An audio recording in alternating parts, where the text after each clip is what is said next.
So guys তোমরা তো অনেকেই জানো কিছুদিন আগে দুর্গাপুরে একটা প্রোগ্রামে গিয়েছিলাম, আর সেখানে গিয়ে তোমাদের কাছ থেকে এতটা পরিমাণ ভালোবাসা পাবো ও সব কল্পনার বাইরে ছিল। হ্যাঁ, অনেক কষ্টের পর কোন রকমে স্টেজের কাছে পৌঁছে গেছিলাম, আর এই জায়গাটা তো আমার তো পুরো সুপারস্টারের মতো ফিল হচ্ছিল। ও ওয়াও,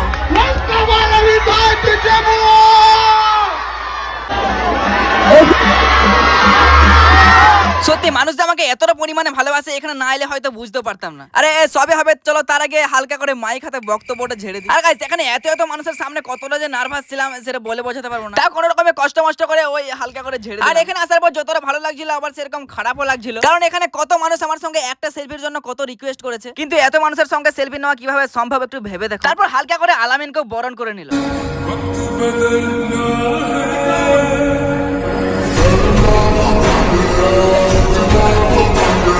আর গাইস তোমরা যারা প্রোগ্রামের মধ্যে ছিলে তোমাদের কাছে ক্ষমা চাইছি। তোমরা হয়তো অনেকেই ভাবতে পারো আলামিনের অনেক অ্যাটিটিউড, একটা সেলফি চেয়েছি তাও পাইনি। আসলে আমার সঙ্গে সব সময় গার্ড ছিল, তাও আমি চেষ্টা করেছি সবার ফোনে সেলফি তোলার। তো যাই হোক, তারপর আবার কোথা থেকে রিপোর্টার এসে আমার সামনে হাজির হয়ে গেল, আর আমাকে জিজ্ঞেস করছিল আমার বউ কটা, বাচ্চা কটা, আমার ইনকাম কত। তো কি আর আমিও রিপোর্টারের সামনে দু চার কথা বলেই দিলাম ওই আর কি। আর গাইস তোমরা যদি এটার ফুল ভিডিও দেখতে চাও, এই যে নিচে লেখা আছে দুর্গাপুর স্টেজ শো, তো ওখানে ক্লিক করো।